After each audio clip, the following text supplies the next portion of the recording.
lessons for modern societies out of history. That's always very complicated.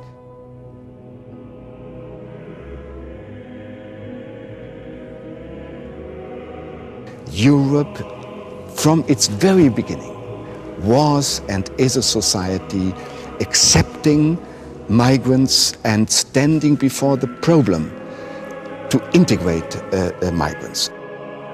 One of my favorite objects of research are the Netherlandic Ballingschappen, the Dutch refugees of the 16th century, because they were very, very progressive in economics. They came to German and to Dutch, to English and to Scandinavian countries, and they brought with them new techniques as for instance, of coloring cloths, new forms of labor organization, and so on and so forth. But they had a different belief. So it was a question for these societies, mostly towns like Aix-la-Chapelle, Cologne, Frankfurt, Hamburg, London, and Sweden. They were Lutheran, as for instance Sweden, and the Dutch refugees were Calvinists. And they had the problem how to integrate these strangers into their society. And it was the same problem as today. Main problem was mentality, main problem was religion, how to integrate them.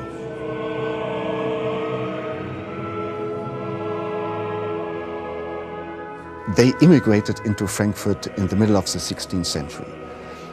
Goethe, in his autobiography, Dichtung und Wahrheit, 200 centuries later, wrote, there is a specific part of Frankfurt society. These are the Reformed.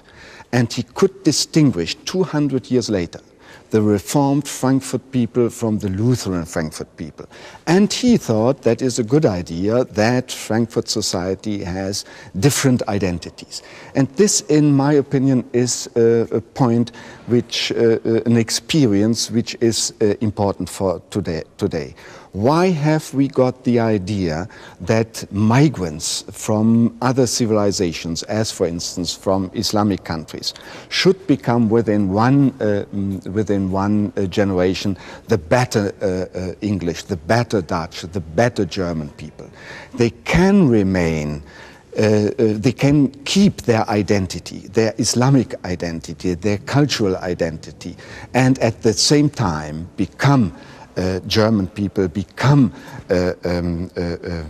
Dutch and English people, so that in the end we have different identities. The identity of the migrants who after generations could realize that they have a specific identity, but at the same time the identity of European societies. And as you will know, especially your society has experience with the so-called via media, that is the way in between extreme segregation and an extreme effort and an extreme demand to integrate in the way that they will be within one generation Dutch, but to give them the possibility of a via media between those ways.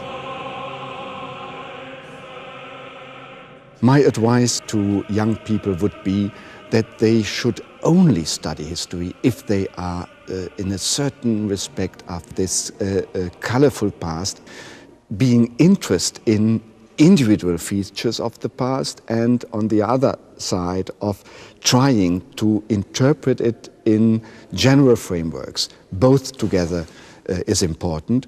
And then of course it is another question which jobs they will find.